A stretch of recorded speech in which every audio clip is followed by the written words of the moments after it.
When we think of Ubisoft today, quality probably isn't the first word that pops into our heads. You are likely thinking of their tendency to recycle games, microtransactions, controversies, scandals, and executives making comments like this. But what if I told you there was a time when Ubisoft was different? A time when it was good, actually more than good. It was great. I'm referring to what I consider the golden age of Ubisoft. Around 2003 and 4, Far Cry, Splinter Cell, Rayman 3 all came out within the span of just 1 year. However, there was one game in this golden age that flew a bit under the radar, 13. I gotta say, 13 is one of the most underrated FPSs out there. The game's story is super engaging and full of twists. It involves amnesia, a secret society, conspiracy, and everything you wanna see. It's based on a Belgian comic written by this gentleman, whose name I'm not even gonna try to pronounce, who is also the creator of Largo Winch. Dude, Belgian comics are really something else. Another one of my favorites, Lucky Luke, also started out as a Belgian comic series. Crazy. Anyway, this game sticks to the comic book style look, or as more sophisticated people would call it, cel-shaded graphics. For me, this was one of the main selling points back in the days. The game first debuted at E3 2002, next to heavyweights like Doom 3, Warcraft 3, yeah, the competition was fierce. Naturally, 13 faced several delays, but Ubisoft ramped up the excitement by announcing some notable voice actors, including the singer Eve, David Duchovny from Californication, and the legendary Adam West. They also spent a tremendous amount of money on a campaign to promote the game on college campuses like Cornell or USC. That money was not well spent, because when 13 finally hit the shelves, it received some mixed reviews and did pretty bad in terms of sales. And just like most of my childhood favorites, it never saw the planned sequel and eventually became completely forgotten. There was an attempt to remake the game in 2020, but that was a disaster. They completely butchered the aesthetics, and the remake ended up looking overly cluttered and essentially like a Borderlands clone. Not to mention all the visual bugs and glitches. It was also named the second worst game of the year, which is an achievement, I guess. But let's see what 13 is about. We wake up on a beach with zero memory and a gunshot wound that screams bad day. Uh-oh.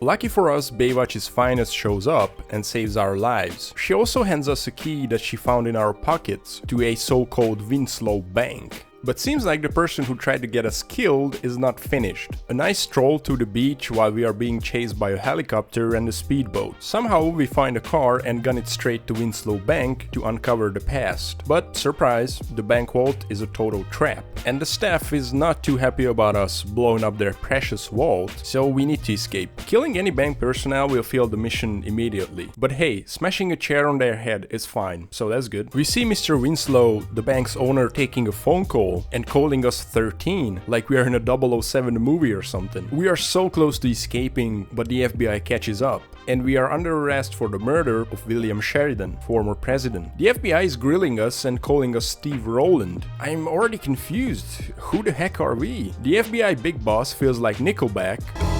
Look at this photograph. And shows us a few photos of the assassination. And we look a little too much like the shooter. Okay, that's not great for our defense case, right? Thankfully, we have a guardian angel who helps us getting out of the building, and we find out the dude that's trying to kill us is named Mongoose. Man, I love these screensavers. Again, killing any FBI agents is off the table, but bashing them with an ashtray? Yeah, that's totally fair game. But soon, Mongoose's guys also show up, so switching to shotgun. Once we make it to the roof, Major Jones is already waiting for us, and she's disappointed that we don't remember anything. I feel like there is a love interest here. She works for a guy named Carrington, who is also investigating the murder, but unfortunately he disappeared a few days ago. We gotta find him, but first get off the roof. This is where we get our first gadget, the hook, which is honestly the best utility in the whole game. I had so much fun swinging around, just going up and down. I don't know, it's cool. We do a little sharpshooting with the sniper, and I gotta say, these animations are sick. We end up flying away in a helicopter straight to the base where Carrington is being held. You already know I'm a sucker for snowy levels, and this one is no different. There are some pretty tough sections here though, where we need to sneak around to avoid any alarms. This means stealth action in the crunchy snow, using the throwing knives, the crossbow, the lockpick that looks like an electric toothbrush, and of course trying to hide the bodies as much as possible. I would say this area is one of my favorites in the whole game. Such a vibe. We finally find Carrington in his cell, but getting out, that's a whole different story. The base is up in the Rocky Mountains, so the only way down is this old cable car. Look, I hate cable cars, and I think this one proves why. Just as we are riding it down, someone fires an RPG, and my cable car nightmares become reality. The cable snaps. But luckily, the trusty hook we got from Johns saves our butts, trying to fight the bad guys back until Johns lands with the helicopter and picks us up. I'm starting to feel like we owe her big time now. Carrington's ready to help us, but on one condition. We need to assist one of his contacts. This person is located close by in a cabin somewhere in the woods. If I enjoyed the previous location, I probably like this even more, with the giant trees, frozen lakes, snowmen's...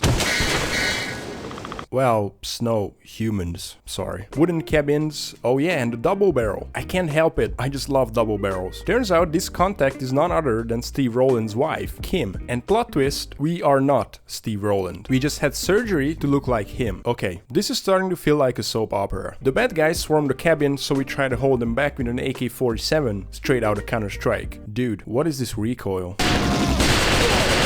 Anyway, thanks to an avalanche, Mongoose managed to catch us and we end up in a mental asylum. This guy in the next jail cell is so relatable.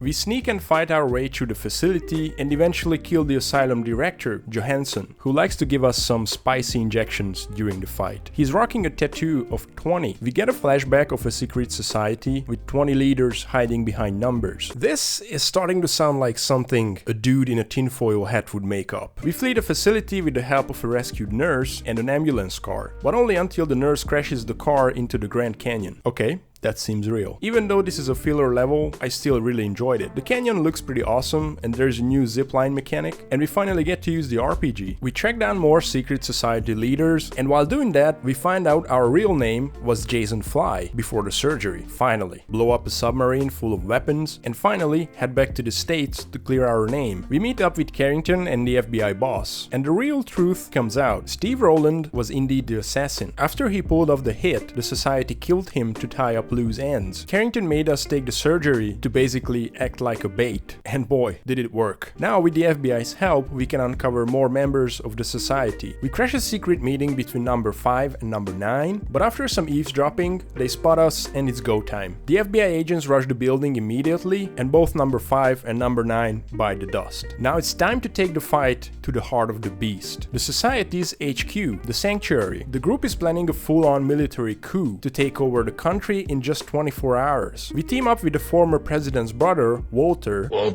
Walter's big plan is to get into a military facility and investigate. We meet number 3, the leader of the Air Force, number 2, who initiates the self-destruction of the base and refuses to elaborate. Destroying a few generators will shut down the self-destruction, but Mongoose is not gonna let us leave that easily. It seems like he's number 1. Final boss fight, and this was actually super challenging. Everyone is happy, and it seems like the love story between Fly and Jones is starting to reignite. Walter hosts a celebration party on his private yacht, and while looking for him, we have a sniff around his office. And listen. This is the Mongoose.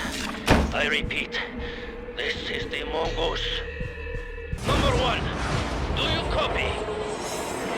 And that's it. To be continued. Which, you know, never happened. And now, the usual question. What do I think? Alright, I'm just gonna say it. 13 is hands down the most stylish shooter ever made. I mean, come on, that comic book art style, it looks incredible even after 20 years. Seriously, while playing, I never once felt for a second that I was in some old school clunky shooter. The cutscenes especially, they've got this charm that I actually like more than the in-game graphics. And the story, it's a full-blown conspiracy thriller. I've always wanted to see this in FPS games. Twists, turns, well-written characters, it kept me entertained the whole time. The voice acting was amazing. I especially liked Carrington, and not to mention the soundtrack. It was something out of a cheesy spy movie, but honestly, it just fits perfectly. I really enjoyed the gameplay too, especially the stealth sections. I just wish we had more gadgets to choose from, because the ones we have are actually quite fun to use, but you know, they are somewhat limited. And my next complaint is also related to this. It would be nice if the level design was less linear. Approaching the same objective in multiple ways would really spice the gameplay up, you know, like in Dishonored or something. But this could easily be improved by a good remake in the future. But despite all this, I still think 13 is a forgotten masterpiece. I had tons of fun playing, and I'm pretty sure this wasn't my last playthrough. And I haven't even mentioned how fun the multiplayer was. Unfortunately, I couldn't find any servers with actual players, but I remember we spent hours playing this game mode called The Hunt, where you need to chase this small, singing Grim Reaper, and if you kill him, you get extra points. What a hilarious concept.